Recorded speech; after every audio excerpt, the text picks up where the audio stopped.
Hello बच्चों, plus two English वाली series में आज हम पढ़ेंगे प्लस टू क्लास की एक पोएम। पोएम का नाम है आंट जेनिफर्स टाइगर्स और ये पोएम लिखी है एड्रिन रिच ने। ये बहुत ही अच्छी पोएम है और इसमें एक बहुत अच्छा सोशल इशू वो पोएट ने उठाया है। चलिए हम जानते हैं ये पोएम के बारे में। तो पोएम का नाम है आंट जेनिफर्स टाइगर्स और पोएट है एड्रिन रिच। तो पहले हम एड्रिन रिच के बारे में जानते हैं। पोएट के बारे में भी बेसिक जानकारी हमें होनी चाहिए। ये बहुत अच्छी पोएम है, बहुत इंटरेस्टिंग पोएम है। हर साल 12th में बोर्ड एग्जाम में स्टेंजा आते हैं, इसमें से क्वेश्चंस भी आते हैं। है छोटी सी पोएम, 3 स्टेंजा हैं इसके, लेकिन बड़ी इंटरेस्टिंग और इंपॉर्टेंट है। देखो, तो एड्रिन रिच है, ये भी रॉबर्ट फ्रॉस्ट की तरह अमेरिकन पोएट थी, अमेरिका की पोएट थी ये। 2012 में इनकी डेथ हो गई। 1929 में बर्थ है और ये अमेरिका की पोएट हैं। ये पोएट थी, 2012 तक जीवित रही है। 1929 में बर्थ, 2012 में डेथ। अमेरिकन पोएट हैं और ये रेडिकल फेमिनिस्ट रही हैं हमेशा। फेमिनिस्ट वो होता है who is dedicated for the welfare of females. महिलाओं के लिए जो डेडिकेटेड रहते हैं, महिलावादी, उनको फेमिनिस्ट कहते हैं। तो ये फेमिनिज्म को जबरदस्त तरीके से फॉलो करती थी एड्रिन रिच और पूरी लाइफ इसने सेक्रीफाइस कर दी फीमेल्स के लिए स्ट्रगल करते हुए। तो रेडिकल, बहुत स्ट्रॉन्ग फेमिनिस्ट है ये, सिंपल नहीं, स्ट्रॉन्ग फेवर करती है फीमेल्स का। ये मोस्ट इन्फ्लुएंशियल पोएट रही है during the last latter half of 20th century, यानी कि 1950 के बाद 1950 से 2000 वाला जो 50 ईयर है ना 20th सेंचुरी का, उसमें ये बहुत पॉपुलरली पढ़ी जाने वाली पोएट रही है अमेरिका की, यूएसए की। मैरीलैंड में इनका जन्म हुआ था। मैरीलैंड एक स्टेट का नाम है अमेरिका के, यूएसए में एक स्टेट का नाम है मैरीलैंड, वहां इनका जन्म हुआ था। और शुरुआत से ही बड़ी ये बोल्ड किस्म की थी, स्टार्टिंग से ही ओपोज करती थी। और ये जो मूवमेंट होते हैं ना, महिलाओं के जो वुमेन के मूवमेंट होते थे, उनमें पार्टिसिपेट करती थी। और हमेशा इन्होंने अपनी पोएम्स में, अपनी स्टोरीज में, सब वर्क्स हैं उसमें रेसिज्म के खिलाफ और मिलिट्रिज्म, मिलिट्रिज्म यहाँ मतलब है भाई स्ट्रिक्ट डिसिप्लिन, और ये रेसिज्म है किसी एक रेस के खिलाफ। फीमेल रेस है यहाँ पर जो रेसिज्म की बात करें ना, वो महिला है, महिला जाति, वुमेन काइंड, उसके खिलाफ हमेशा बोलती रही। तो रेसिज्म नहीं होना चाहिए, मिलिट्रिज्म नहीं होना चाहिए, इसके खिलाफ हमेशा बोलती रही। और ये नॉन फिक्शन राइटर रही है, नॉन फिक्शन पोएट रही है। फिक्शन होते हैं काल्पनिक कहानियां, मनगढ़ंत काल्पनिक कहानियां हैं, इमेजिनेटिव स्टोरीज हैं, उसको फिक्शन बोलते हैं। लेकिन ये रियलिटी लिखती है ना, ये जो हम पोएम पढ़ेंगे ये रियल स्टोरी है, रियलिटी है, लाइफ की रियलिटी दिखाती है, फिक्शन नहीं इसमें कोई। और ये हमेशा फीमेल के जो मूवमेंट होते थे, वुमेन के जो मूवमेंट होते थे, उनमें हमेशा इन्वॉल्व रहती थी, हमेशा इनका इन्वॉल्वमेंट रहता था एड्रिन रिच का।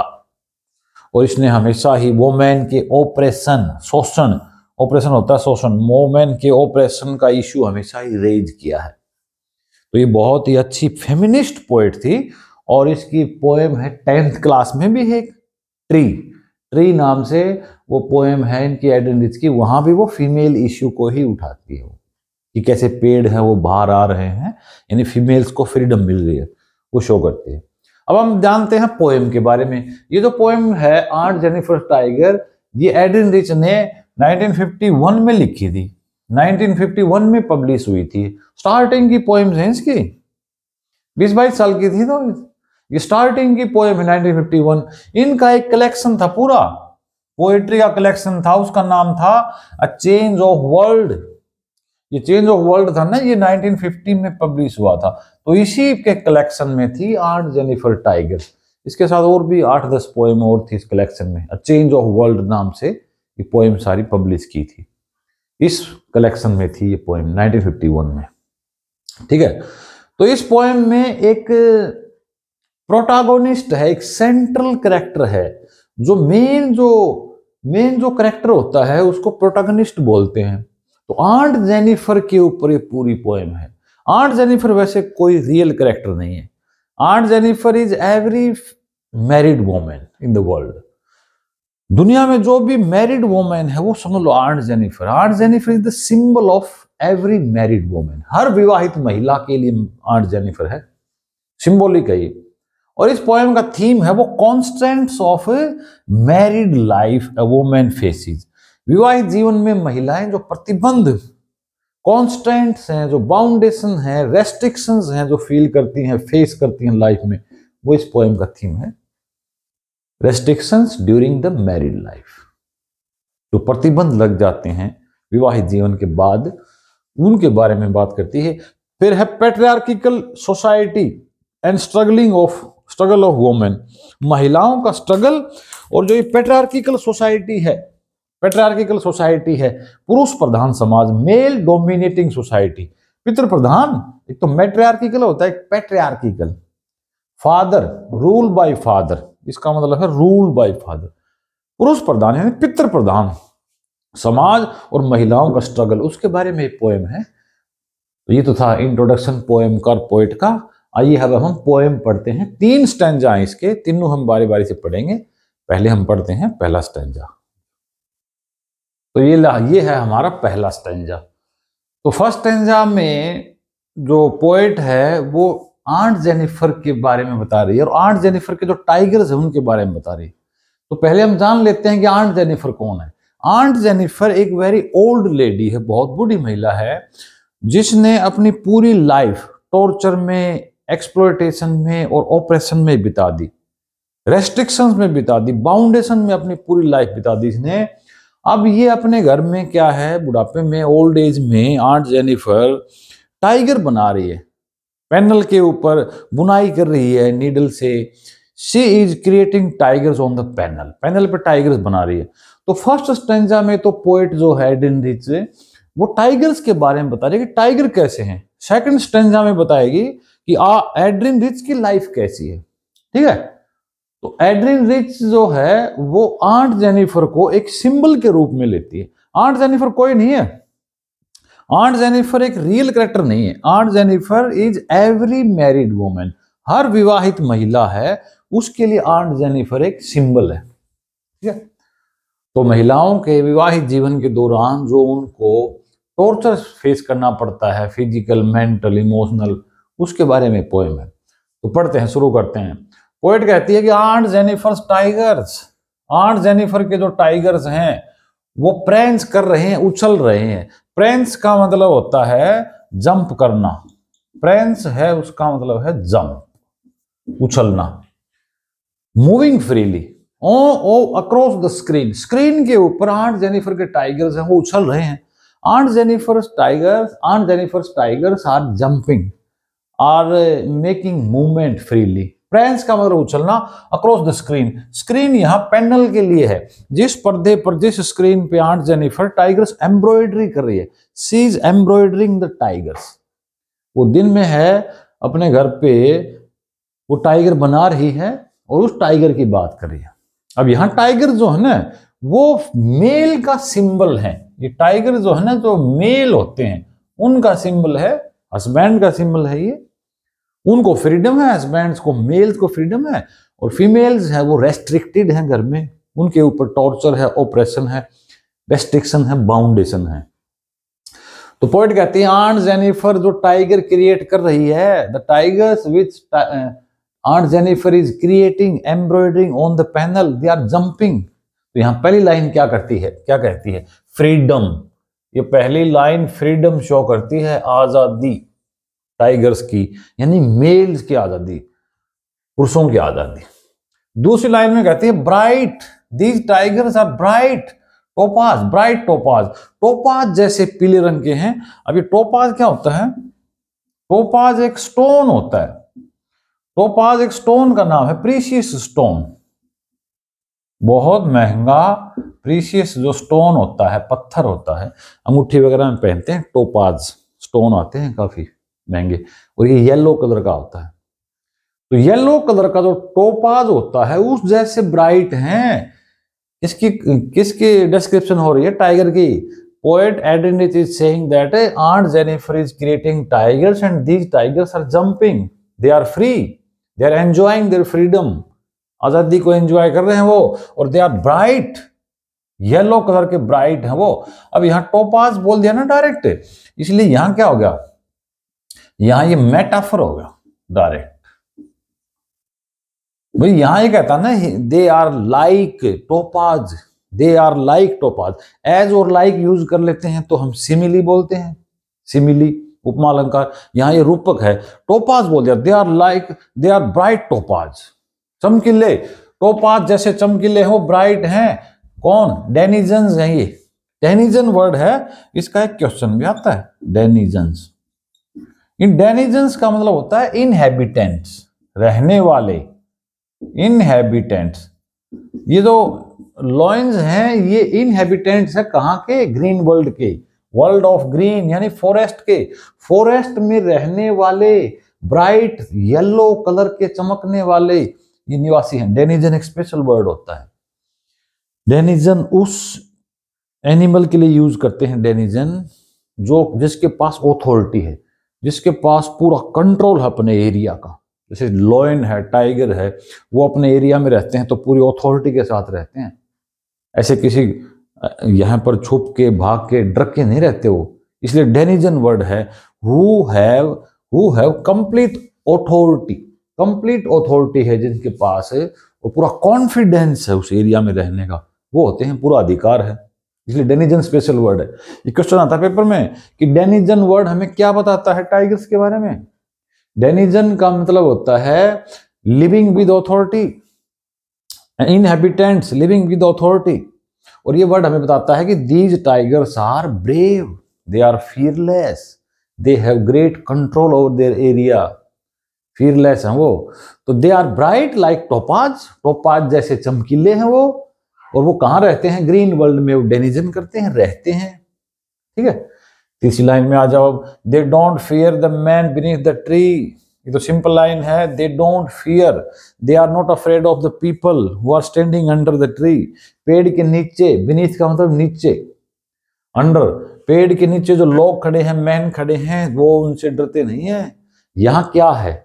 यहां क्या? यहां भी फियरलेसनेस, फियरलेसनेस शो की है यहां पे। देखो यहां मेल डोमिनेटिंग सोसाइटी है ना, उसका डिस्क्रिप्शन है कि मेल कैसे एंजॉय करते हैं अपनी लाइफ में और फीमेल्स की लाइफ में कैसे रेस्ट्रिक्शंस होती हैं। तो ये कहता है कि दे टाइगर्स के लिए है, दीज टाइगर्स यानी कि males, husbands, these tigers are not afraid of the people standing under the tree. पेड़ के नीचे जो आदमी खड़े हैं उनसे डरते नहीं। और लास्ट लाइन में कहता है दे, दोबारा आ गया ना ये, ऐसे एक ही लाइन में फिर दोबारा से दूसरी लाइन में वही वर्ड आ जाए, जो बिगिनिंग जो वर्ड है या फ्रेज है रिपीट हो जाए, तो इसके लिए एक फिगर ऑफ स्पीच है एनाफोरा। इसको बोलते हैं anaphora. Anaphora is a figure of speech when we repeat the beginning phrase और बिगिनिंग वर्ड्स। दे इसमें और दे इसमें आ गया तो इसको एनाफोरा बोलते हैं। फिगर ऑफ स्पीच एनाफोरा है। यहां ये टोपाज बोल दिया टाइगर्स को डायरेक्ट, तो ये डायरेक्ट कंपैरिजन है, तो ये मेटाफर है। ठीक है, अब दे पेस, पेस का मतलब वॉक, चलते हैं, वो शानदार तरीके से चलते हैं। यहां क्या बता रहा है? They pace in sleek. ये जो स्लीक है ना, इस स्लीक का मतलब है शानदार, को घबरा के, किसी डरपोक जानवर की तरह घबरा के, डर के नहीं चलते, शानदार तरीके से चलते हैं, पूरे कॉन्फिडेंस के साथ। स्लीक का मतलब शान, स्प्लेंडिड तरीके से, स्प्लेंडर के साथ। और ये सिवोल्रिक है, ये भी होती है ब्रेवरी। ये जो सिवोल्रिक है इसको बोलते हैं बहादुरी के लिए, ब्रेवरी, ब्रेवरी के साथ। They are brave, they are elegant, they are walking with elegance, they are walking with bravery, बहादुरी के साथ चल रहे हैं। और सर्टेनिटी के साथ। ये सर्टेनिटी क्या शो करता है? निश्चितता। जब हमें कोई डर नहीं हो किसी प्रकार का, कॉन्फिडेंस हो पूरा, उसको सर्टेनिटी बोलते हैं। तो ये सर्टेनिटी है, ये कॉन्फिडेंस के लिए है, कॉन्फिडेंस। तो ये कॉन्फिडेंट है। These tigers are confident, they are not afraid of anything और anybody, they are brave, they are walking with elegance. तो बड़े शानदार तरीके से चलते हैं। दे पेस, वे चलते हैं, they walk in sleek chivalric certainty, वो बहादुरी से, शानदार तरीके से, कॉन्फिडेंस के साथ चलते हैं। ये डिस्क्रिप्शन था चारों लाइनों में टाइगर का। ठीक है, तो ये स साउंड है ना, तो यहां ये एलिट्रेशन भी हो गई। ये स साउंड है तो एलिट्रेशन भी होगा इसमें। Sleek chivalric certainty, alliteration. Sleek, chivalric, certainty, s sound आ गया ना, तो यहाँ पर एलिट्रेशन होगा। तो ये 4 लाइन थी, पहला स्टैंजा था। इसमें आंट जेनिफर है, ये एड्रिन रिच है, ये कह रही है कि आंट जेनिफर के टाइगर्स उछल रहे हैं उसकी स्क्रीन के ऊपर, पैनल के ऊपर, जो बोर्ड है जिसके ऊपर वो पैनल पे जो टाइगर बना रही है वो उछल रहे हैं, मतलब फ्रीडम शो कर रहे हैं। They are bright like topaz and they are the inhabitants of green world. Forest में रहने वाले हैं वो कॉन्फिडेंस के साथ, और वो पेड़ के नीचे जो लोग खड़े हैं उनसे डरते भी नहीं है। They are not afraid of the people standing under tree. और दे पेस, ये टाइगर के लिए है दे, ये एनाफोरा हो गया, ये एनाफोरा हो गया, 2 बार यूज कर लेना दे ऐसे लगातार। तो वो शानदार तरीके से चलते हैं, एलिगेंस के साथ, शान के साथ, बहादुरी के साथ। शिवॉलरिक होती है बहादुरी, ब्रेवरी, और सर्टेनिटी कॉन्फिडेंस के साथ चलते हैं। ये था हमारा पहला स्टैंजा। अब हम पढ़ते हैं हमारा दूसरा स्टैंजा। ये हमारा सेकंड स्टैंजा। ये सेकंड स्टैंजा बहुत इंपॉर्टेंट है, मैंने एग्जाम में कई बार इसको देखा है। ये स्टैंजा आता है, नीचे क्वेश्चंस होते हैं, तो बहुत इंपॉर्टेंट है।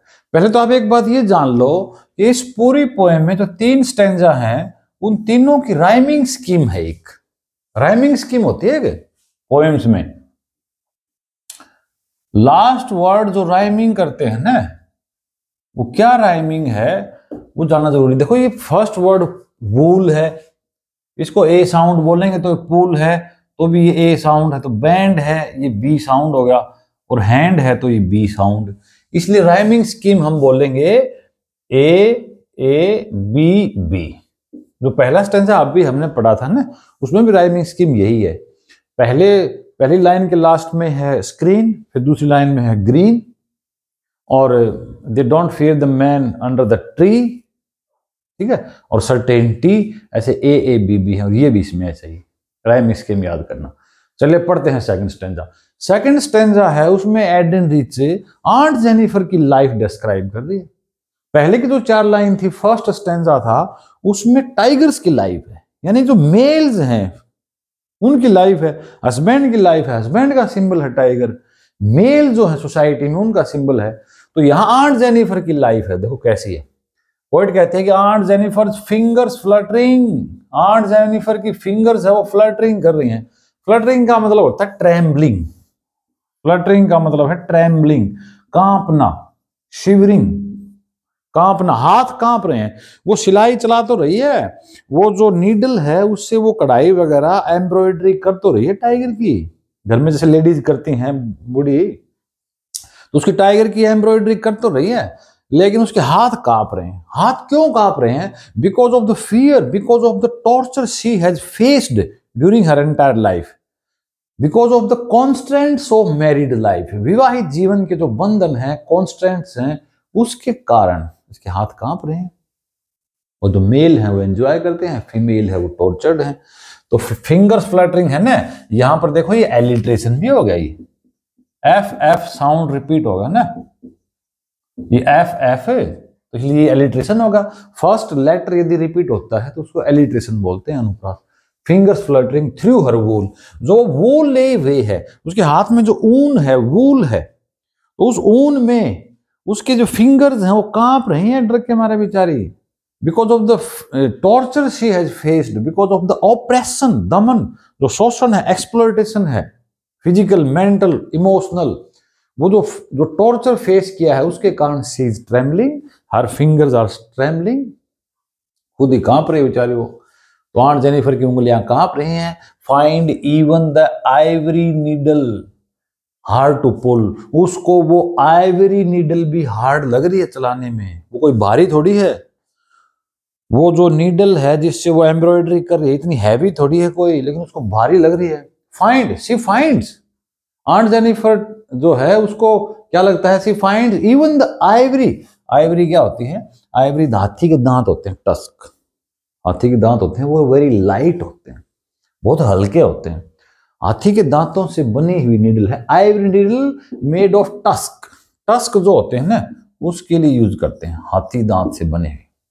हाथियों को टस्कर बोलते हैं, तो दांत निकलते हैं वो। तो आइवरी से बनी हुई नीडल भी she finds it very hard to pull because of the torture she has faced, because of the extreme old age। बहुत बूढ़ी हो गई है, बुढ़ापा हो गया है, बहुत डरी हुई बेचारी, टॉर्चर उसने फेस किया है और अपने हस्बैंड से डरती है, she is afraid of husband. तो ये दिखा रहा हमें एक तरह से आयरनिकल है, आयरनी भी इसमें स्टेटमेंट में। आयरनी क्या है कि वो आइवरी नीडल भी उसको हार्ड लग रही है, विडंबना होगी ना, कितनी लाइट वेटेड होती है आइवरी नीडल, बहुत हल्की, और उसको भारी लग रही है टॉर्चर के कारण, कॉन्स्टेंट्स ऑफ मैरिड लाइफ के कारण। तीसरी लाइन में आ जाओ। अब यहां कह रहा है द मैसिव वेट, मैसिव का मतलब ह्यूज, हैवी, बहुत भयंकर, मैसिव का मतलब भारी वजन, massive weight of uncle's wedding band. Uncle जो है ना, आंट के जो अंकल हस्बैंड है, उनका जो वेडिंग बैंड है, वेडिंग बैंड यहां समझो रिंग के लिए यूज किया है, रिंग, जो अंगूठी पहना दी शादी की, वेडिंग रिंग, वेडिंग बैंड यहां वेडिंग रिंग के लिए है। शादी की अंगूठी पहना दी तो लाइफ है वो फिर रेस्ट्रिक्टेड होगी, अब वो फ्रीडम नहीं रही। तो अंकल के वेडिंग बैंड का भारी वजन महसूस कर रही है आंट जेनिफर अपने हाथ पर। Sits heavily upon aunt Jennifer hand, aunt Jennifer के हाथ पर वो रिंग का, वेडिंग रिंग का भारी वजन। अब रिंग में वजन थोड़ी होता है, रिंग में वजन नहीं होता, वजन किस में है, ये वेट किस चीज का है, ये सिंबॉलिक है, ये लाइन इसमें रेफरेंस है, ये मैसिव वेट है रेस्पॉन्सिबिलिटीज का, मैरिटल रेस्पॉन्सिबिलिटीज, विवाहित जीवन की जो बंधन है, जिम्मेदारियां हैं, रेस्ट्रिक्शंस हैं लाइफ में, आफ्टर मैरिज के बाद वो रेस्ट्रिक्शन आ जाती है लाइफ में, उसकी बात कर रही है पोएट। तो massive weight of uncle's wedding band, the aunt Jennifer is feeling the weight of the uncle's wedding band, उस रिंग का वेट फील कर रही है, और वो क्या फील कर रही है, रेस्ट्रिक्शंस, रेस्पॉन्सिबिलिटीज का वेट है यहां। अब यहां मैसिव लिख दिया, तो यहां पर ये हाइपरबली हो गई, इसको क्या बोलेंगे, अतिशयोक्ति। हाइपरबली एक फिगर ऑफ स्पीच होता है, अतिशयोक्ति अलंकार होता है ना, बात को बहुत बढ़ा चढ़ा के बताना, over statement of the fact, fact का जो ओवर स्टेटमेंट होता है उसको हाइपरबली बोलते हैं। तो यहां massive weight of uncle's wedding band कर दिया कि वेडिंग रिंग है, अंगूठी है, शादी की अंगूठी है, उसका भारी वजन, sits heavily upon aunt Jennifer hand, aunt Jennifer के हाथ पे बैठा हुआ है, रखा हुआ है, तो यहां पर्सोनिफिकेशन भी होगा ना, सिट्स, अंकल के वेडिंग बैंड का वजन है वो आंट जेनिफर फील कर रही है, आंट जेनिफर के हाथ पे है, सिट्स हैवीली अपॉन, तो ये वजन के लिए यूज कर ना, पर्सोनिफाई कर दिया, पर्सोनिफिकेशन, मानवीकरण हो गया अलंकार ये, ठीक है। तो क्या सिट्स कर रहा है, हैवीली, भारीपन के साथ, वजन के साथ है, आंट जेनिफर के हाथ पर है। तो इसमें क्या बता रहा है, ये सिंबॉलिक है, massive weight of uncle wedding band is a suggestive imagery, suggestive imagery है, कुछ सजेस्ट कर रही है, रेस्ट्रिक्शन सजेस्ट कर रही है मैरिड लाइफ के, विवाहित जीवन के बंधन है वो शो कर रही है। वेडिंग रिंग में वजन नहीं है, जिम्मेदारी है विवाहित जीवन की, जो टॉर्चर है, एक्सप्लॉयटेशन है, उसमें वजन है, वो आंट जेनिफर अपने हाथ पे फील करती है, महसूस कर रही है, ठीक है। तो यहाँ ये एलिट्रेशन था फिंगर्स फ्लिटरिंग में, और यहाँ पे ये मैसिव वेट में ये हाइपरबली था यहाँ इस लाइन में, और ये सिट्स हैवीली अपॉन है ना, यहाँ पर ये पर्सोनिफिकेशन है, ठीक है, मेटाफोरिकल लैंग्वेज है यहाँ पे। तो ये क्या बोला इस सेकंड स्टेंजा में, आंट जेनिफर की फिंगर्स हैं वो कांप रही हैं, उंगलियां कांप रही हैं वूल में से, और उसको आइवरी नीडल भी हार्ड लग रही है खींचने में, टॉर्चर के कारण, एक्सप्लॉयटेशन के कारण, और वो अंकल के वेडिंग बैंड का जो भारी वजन है, मैसिव, ह्यूज, ह्यूज, ह्यूज के लिए यूज करते हैं, हैवी के लिए, बहुत भारी वजन है, वेट है, वो महसूस करिए। Sits heavily upon the aunt Jennifer है, आंट जेनिफर के हाथ पे वो बैठा हुआ है, वो वजन समझ लो, ठीक है। तो ये तो था हमारा सेकंड स्टेंजा, एक स्टेंजा और इसका लास्ट, चलिए वो थर्ड स्टेंजा और पढ़ते हैं। ये थर्ड स्टेंजा और है, लास्ट स्टेंजा है, ये भी काफी इंपॉर्टेंट है। इसकी भी देखो राइमिंग स्कीम, तो इसकी भी ए बी बी है, राइमिंग स्कीम तो इसकी भी ए बी बी है, तीनों स्टेंजा की राइमिंग स्कीम ये है। तो इस लास्ट स्टेंजा में पोएट एडन रिच क्या कह रही है, वो रिजल्ट बता रही है। यहाँ पहला स्टेंजा टाइगर्स के बारे में, सेकंड स्टेंजा आंट जेनिफर के बारे में, ठीक है, और थर्ड स्टेंजा रिजल्ट बता रहा है कि आंट जेनिफर जैसी फीमेल्स हैं उनका क्या होगा जीवन में आगे। और जो टाइगर हैं यानी ये जो मेल्स हैं इनका क्या होगा? तो पोएट ये बताना चाहती है कि आंट जेनिफर जैसी मैरिड वुमेन है वो ऐसे ही समाज में मेल डोमिनेटिंग सोसाइटी में टॉर्चर फील करती रहेंगी, टॉर्चर फेस करती रहेंगी, हमेशा ऐसा चलता रहेगा। और ये जो मैन है, जो मेल्स हैं पेट्रियार्किकल सोसाइटी में, जो मेल्स हैं they will always enjoy freedom and bravery, वो एंजॉय करते रहेंगे। रिजल्ट बता रहा है। तो पोएट कह रही है व्हेन आंट इज डेड, जब आंट की डेथ हो जाएगी ना तो भी पीछा नहीं छूटेगा उसका।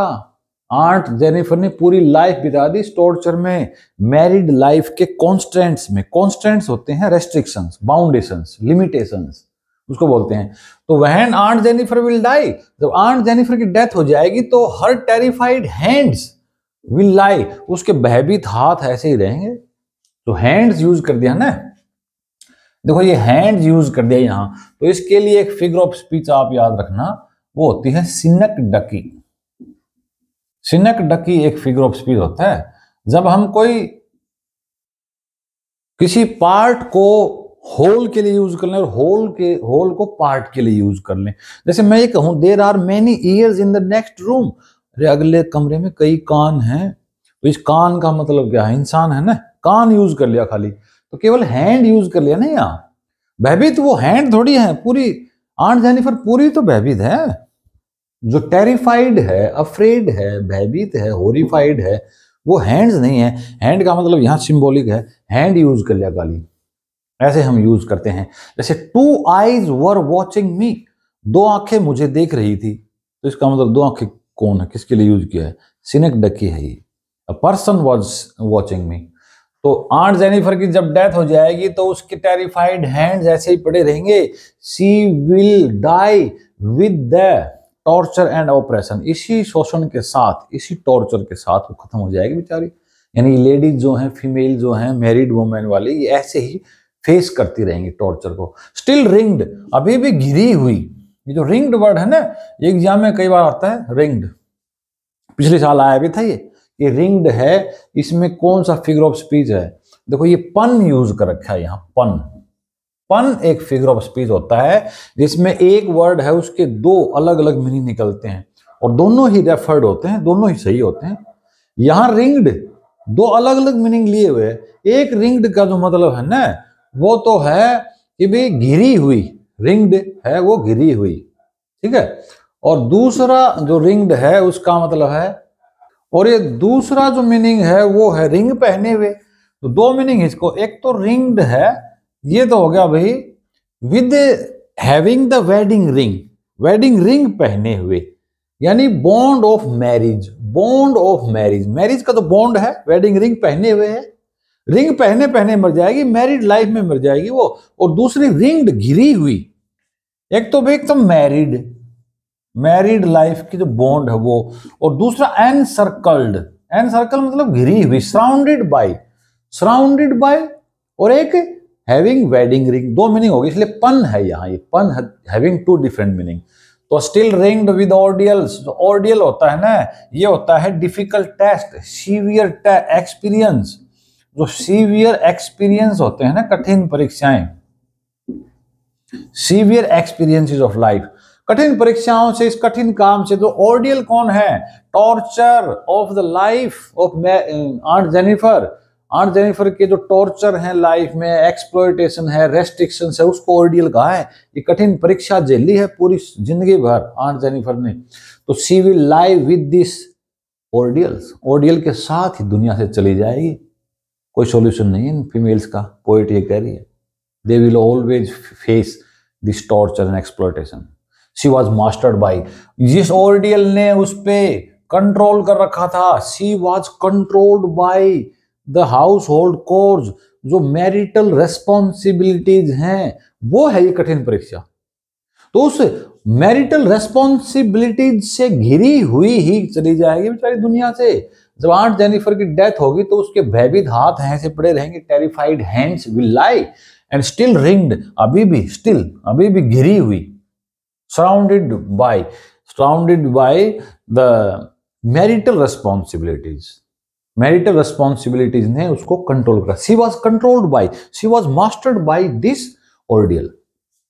ठीक है, अब आ जाओ तीसरी लाइन पे। अब पोएट कह रहा है कि the tigers in the panel that C made, लेकिन यहां दो लाइनों में तो आंट जेनिफर की है, आंट जेनिफर का क्या होगा, और आंट जेनिफर जैसी फीमेल्स उनका क्या होगा, और यहां है मेल्स का क्या होगा, हस्बैंड्स का क्या होगा। टाइगर सिंबल हस्बैंड का, तो कह रहे कि टाइगर्स इन द पैनल, जो पैनल पे बोर्ड पे जो टाइगर जो आंट जेनिफर बना रही है, the tigers that Aunt Jennifer was creating on the panel, embroidering on the panel that she made, जो उसने बनाए थे, वो टाइगर तो ऐसे उछलते रहेंगे। यानी कि मेल्स हैं, they will always enjoy the freedom, bravery, confidence, वो फील करते रहेंगे। विल गो ऑन, यानी कि विल कंटिन्यू। तो पैनल पे टाइगर बनाए आंट जेनिफर ने, वो तो ऐसे ही कंटिन्यू उछलते रहेंगे। प्रेंसिंग, जो फर्स्ट लाइन में आया था ना, aunt Jennifer tigers प्रेंस across screen, वो प्रेंसिंग आ गया, जंपिंग, मतलब फ्रीडम एंजॉय करेंगे, उछलते रहेंगे। प्राउड, और वो प्राउड भी होते हैं। Males are always proud to be male, male बनकर वो प्राउड फील करते हैं ना, तो वो प्राउड फील करते रहेंगे, उछलते रहेंगे, और बिना किसी डर के, unafraid, fearlessness. The tigers in the panel created by Aunt Jennifer will enjoy freedom and bravery. They will always be unafraid. वो fearlessness फील करेंगे, फेस करेंगे, वो हमेशा प्राउड रहेंगे, और ऐसे ही फ्रीडम एंजॉय करेंगे, उछलते रहेंगे। तो आंट जेनिफर की डेथ हो जाएगी, लेकिन वो उसी काम से घिरे घिरे उसकी डेथ हो जाएगी जिस काम ने उसको कंट्रोल कर रखा था, उस मैरिटल रेस्पॉन्सिबिलिटी ने जो कंट्रोल कर रखा था। लेकिन वो टाइगर जो पैनल पे बना है उसने, वो ऐसे उछलते रहेंगे, they will always enjoy freedom. अब यहाँ प्रांसिंग है ना, पी पी साउंड आ गया ना ये, तो यहाँ एलिट्रेशन भी होगा, ये एलिट्रेशन हो गया ये, ठीक है, अनुप्रास अलंकार हो गया। तो ये था हमारा लास्ट स्टैंजा, ठीक है। तो ये थी हमारी पोएम आंट जेनिफर्स टाइगर्स। आशा करते हैं आपको पसंद आई होगी। नेक्स्ट वीडियो में जल्दी मिलेंगे। Thanks for watching.